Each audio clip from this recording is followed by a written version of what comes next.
Okay, so quest 28 is all about the quest of King Arthur and the Knights of the Round Table. We started the journey on the 27th of October on the Sunday, and as you can see, we left Cambridge and we've headed straight across into Holland, into the Netherlands. From the Netherlands, we've gone through to Germany, to Autun Noord-Rijn-Westfalen. We've gone down and seen Dortmund. We've gone to see Cologne. We've then driven all the way down into Luxembourg. We stayed in Luxembourg in quite an interesting apartment there. That was rather nice. And then we've headed all the way down through here, quite some hours to get to Cement, to the place where we're filming from right now, halfway through the journey in a place called Autun.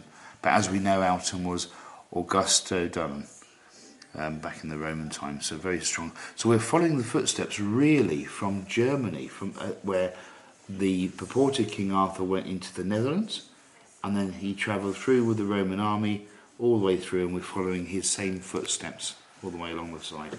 Now we know that King Arthur is Lucius Artorius Castus. Now there's always going to be a school of thought where some people debate that fact, but it all goes down to a plaque that was found in Croatia, funny enough, although it has never been able to be dated by a historian.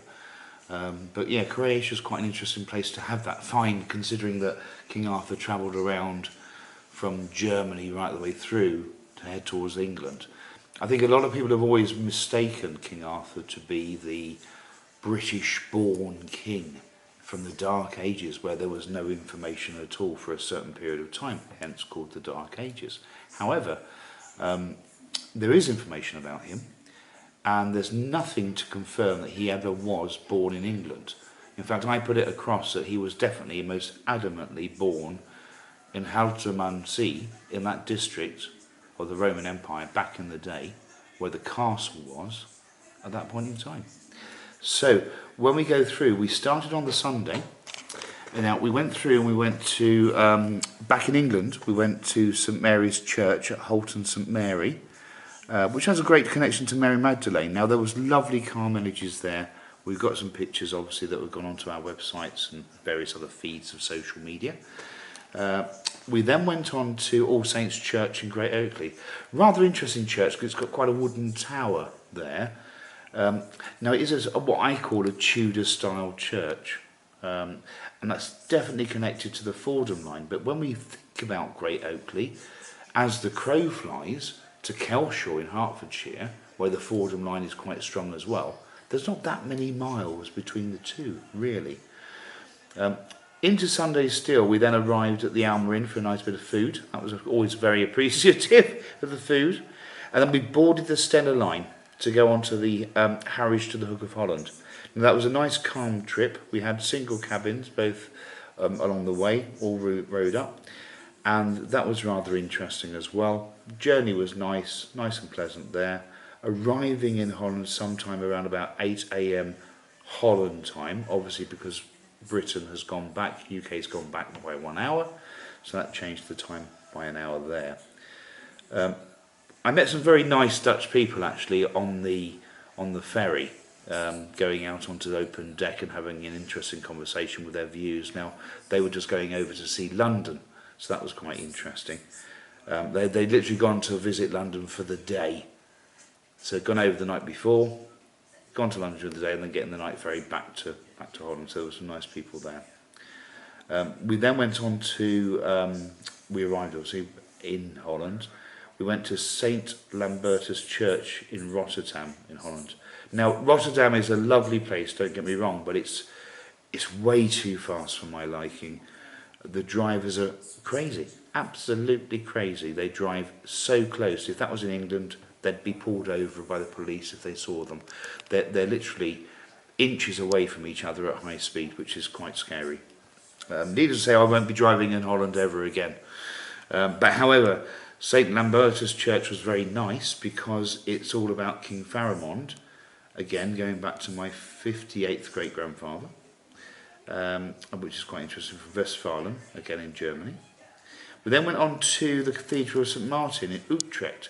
Now Utrecht was a slightly calmer place, but we did sadly come across one kamikaze bicycle at very close depth, and a very angry white van man. So it's not just to England, guys. There are angry white van men that are crazy in Holland too, not just England. So with that one, we went to the Cathedral of St Martin, beautiful cathedral, connected to Nassau and Desposini and to Saint, obviously in France. And then after that, we went straight through and stayed in Autun So we drove right the way through to Germany. So our Holland trip was quite a short period of time. We weren't really staying in Holland. And no disrespect to the Dutch folk, I'm actually quite pleased we didn't stay in Holland. It's a country that I certainly won't be revisiting. I've just sort of ticked it on the historical box of research really now. And yes, I won't be going back ever. Absolutely ever. So, however, Germany, yes, that gets my win every time. Nordrhein-Westfalen in Germany, Autun See, stayed there. Originally, the Autun See is built into the castle grounds there, which is quite nice. So you've got various little altars on the side streets telling you about the history, lots of Catholicism there, which is lovely. And then on the Tuesday, we went to St Mary Magdalene's Church in Autun See. That's a very interesting church again. Connected to, it's said that is, so let's call Lucius Artorius Castus King Arthur for a moment. Let's just anglicise him momentarily and call him Arthur for short. It's said that Arthur was conceived in Autun See. Now there is various documents to suggest that, but no one's ever been able to pinpoint that past the myth, the legend, the folklore, as it were. So we're saying that he was conceived in Autun See. Then we went on to Marian Church in Dortmund, beautiful place. Lots of artifacts, however, had been removed, and as anyone knows about St Marian's Church in Dortmund, that was bombed during the war, so it had to have a lot of work restoring the building after World War II. Now, it's interesting that the Fisher King, the 10th Grand Master, is connected from the Knights Templar. The Fisher King, the 10th Grand Master, is connected to this particular church in Dortmund. It's hardly surprising when we think about the Templars and, you know, from that point in that period of time and how they go through. We then went on to we're still on Tuesday, went to St John, or St Johann Baptist Church in Essen. Now Essen's a very nice place. It had a wonderful Christmas market rolling, or just about being set up. Now sadly we weren't there to see the Christmas market, but it was lovely. And what was really worthwhile is we went into St John the Baptist Church and we sat in for part of the service. Now, if ever I've seen a more spiritual church or wonderful church praising God, it would be that church. So Essen gets my vote on 100% spirituality, and if God didn't know Essen and the folk of Essen, he should do. That's for sure. So moving on from there, we're into Wednesday now, the 30th. We went to St Nicholas's Church in Dusseldorf. Sadly, the doors were closed, but again, you can see the Roman stroke in that period of time moving on to the more modern time of the Templars, and you can certainly see the Templar connections there.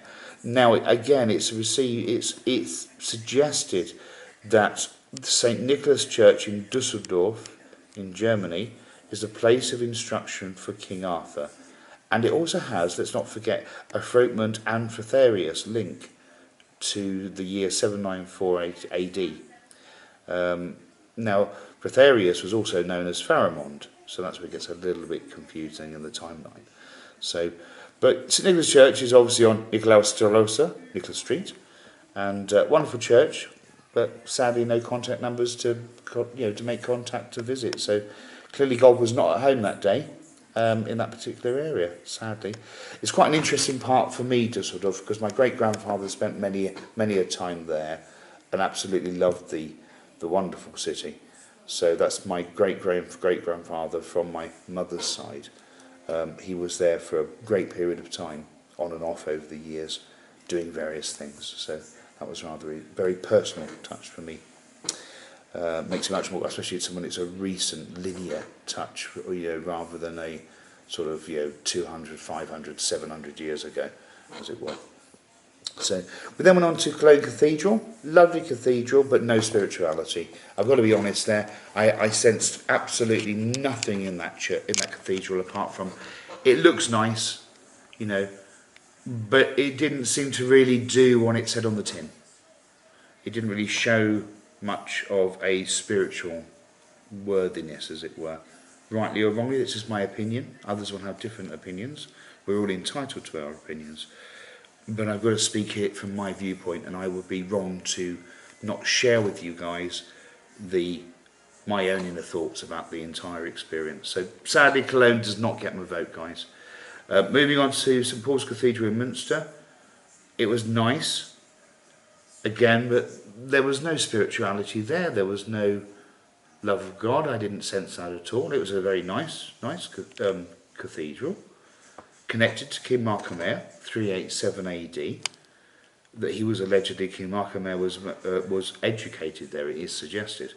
However, I have to say this on record, that the priest in charge there, the father, we were relatively late in getting there. Now, we were halfway round the cathedral documenting and looking at items and filming and various other things.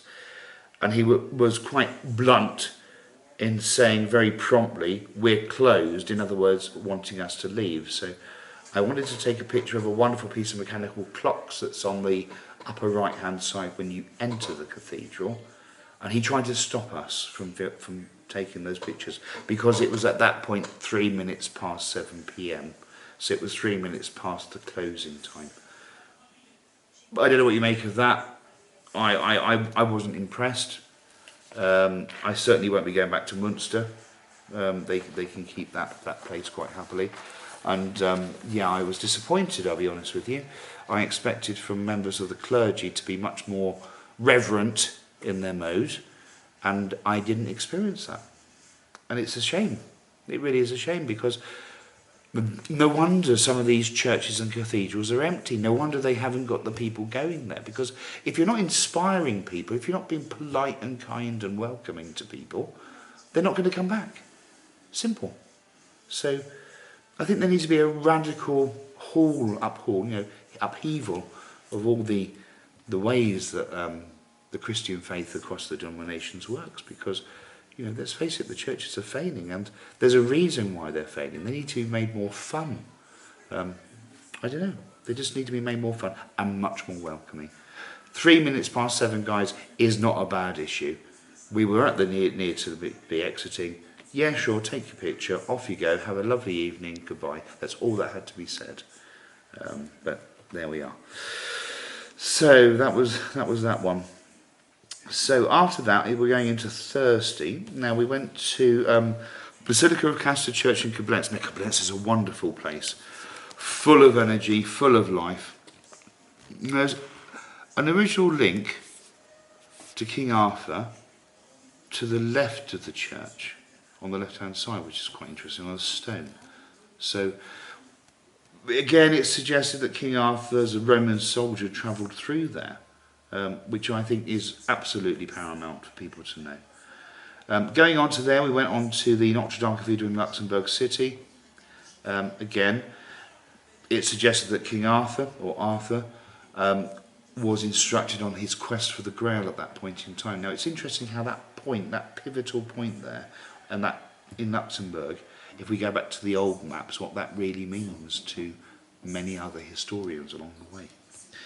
So we stayed in Luxembourg, lovely apartment, nice apartment, bit boring, not much character there, but it's a modern high-tech, all singing and dancing, pressing buttons that automatically open cupboard doors and trying to find out what a simple thing called a toaster is.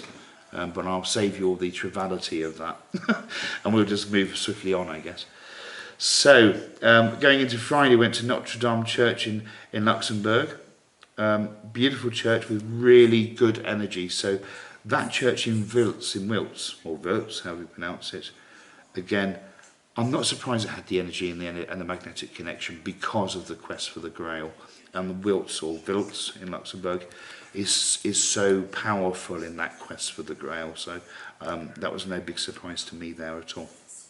Going into Friday, still, we went to St. Sebastian's Church in Ettelbruck in Luxembourg. Now, it's interesting because it's next to Henry Muller Street. Now that has a personal connection thing for me, Henry Muller, Henri, and then Muller, Muller. So that was a real personal connection for me, and I really felt at home there actually. It was really nice. It was nice to see what I call the four corners in the church. So it was emblematical, and I know some of you all understand what I mean by that in various organisations. It was very emblematical of the four corners in that particular church. We had the sash, we had the disc, we had the chalice, and we had the cross. So all emblematical in the respective corners. So that was really interesting for me as well. Again, quest for the Grail, definitely strong there. Going into Saturday, we left to Luxembourg and we headed on to Autun. That was a fair old journey, but we did stop in Dijon along the way. How could you be in France? So we're leaving Germany to going into France, or sorry, leaving Luxembourg going into France. How could you be in France and not go to where they make the mustard? Wow. So we went to the Dijon mustard place, you know, we went to one of the little shops there, and then we went to St Michael's Church there. Now, lots of pyramid energy symbolism there in that church. There's a knight's memoriam there from 1573 that has a direct connection to the Fordham surname, the Fordham line, which is amazing. Quest for the Grail again, and there was lots of emphasis on the all-seeing eye in that particular church. So I think we can all look at those and realise that Christianity as we know it today is slightly different to what it used to be a few centuries beyond, you know, in the past, or a few millennia in the past even. So Christianity has evolved, but has it evolved in the right way? I don't know. Who knows? And you will be have your own opinion on that particular one. So from there we trunked along viciously to get to Autun in Bourgogne in France. Now Autun, as I've already mentioned earlier on in the video, is the Roman term was Augusto Dunum. Now, really interesting place. Now, Autun was a Roman city, as we know. Now, it has its own temple, the Temple of Janus, or Temple of Janus. Now, it's interesting for those that don't know. England takes one of its months from the cult of Janus, January. That's where that comes from in time. So, really interesting. Now, for those who don't know about the cult of Janus, he was the god of doorways, beginnings, of new beginnings, transitions. So he was more so classed in Roman mythology as the gatekeeper. So the two faces looking in, he was always shown with two faces, one looking into the past, one looking into the present. And it was always suspected that the god, for want of a better term, Janus, would be able to assist people upon their journey. So, not in the ways that St Christopher does in modern time, but more so from a spiritual point of view, not from a physical point of view, really in that sense.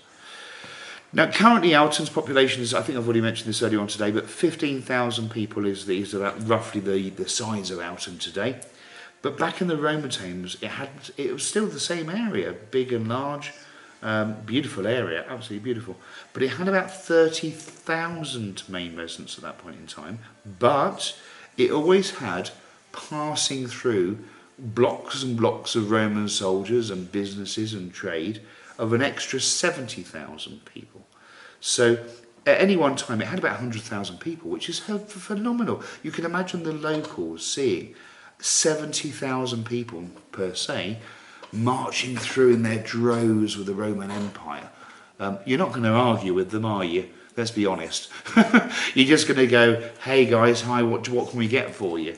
You know, power in numbers, absolutely. You know, always true, isn't it? So the power of volumes of people. So we know that Arthur travelled through here, through Autun, on his journey. That's why we're here. And as I've already mentioned, that he was part of the Roman army and that he was very much a military commander. So again, some historians or some researchers may have their own opinion on that particular matter, but for me, I believe that to be absolutely true. So we've been to the Roman theatre here as well, amazing. Again, wonderful. We did a little short video about that earlier on. And we went to where the pyramid of Chohad, if I'm pronouncing that correct, but the pyramid of Chohad is. Now that's an interesting place as well, because it's a pyramid, but not in the sense as we know from Egypt. Yes, it was to do with funerary. When they were doing all the land excavations and getting it ready for farming, they found thousands and thousands of cremated ashes in urns, all dotted around the area. And when they excavated more, they realised they found this big pillar that was made somewhere in the region of about 100 AD. And they realised that that was the flag post and pole to say this was like a memorial garden, as it were. You know, like you get today a rose garden, you might get one statue in the rose garden in a cemetery or something. So really fascinating from that point of view. We then tried to travel to St. Feriol Church in Kirgi, and now that's probably the most prominent place in the area geographically, because it was originally owned and built. Well, rephrase that, it was originally built and then owned by the Knights Templar. Now you can see all the Templar surroundings around that building. It's probably one of the most truest Templar builds I've seen in all of my lifetime. Now the Templars, as we know, operated out of that particular building, that religious building, until the year 1369. That needs no other explanation as to why it all suddenly came to a halt. We're then looking at the Papal Bull about the arrest of the Templars.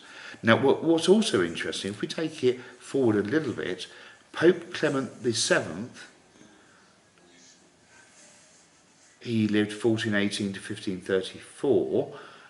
Now, he performed the marriage ceremony for Catherine de Medici to King Henry II of France. Now, that wedding took place in that said church on the 28th of October in the year 1533. How wonderful is that we actually were able to go and step into that church where the kings, lords, ladies and everyone had been for that major wedding at that point in time. I said that wedding occurred on the 28th of October, so that was really interesting as well. So we saw that today. We've come back to our apartment today. We are halfway through Quest 28. It's been an absolute pleasure and experience along the way. Majority has been positive, which is wonderful. And I think when you're always going to have some kind, when you're on these quests or trips or even on your vacations, your holidays, you're always going to have some kind of negative experience as well. But as always in life, providing the positive experience and the positive knowledge and that you draw from that is much better than the negative, and much greater than the negative, then it's a winner. Yeah, it's good. So sometimes a negative can become a positive because it makes you realise how certain people act or don't act. But there we are. We're moving on tomorrow morning, fairly early, 8 hours worth of driving, good Lord. And we're travelling from Autun right up to La Boussac, up towards Del de Bretagne, where we're in the stronghold now of Lancelot d'Esposny. So watch this space.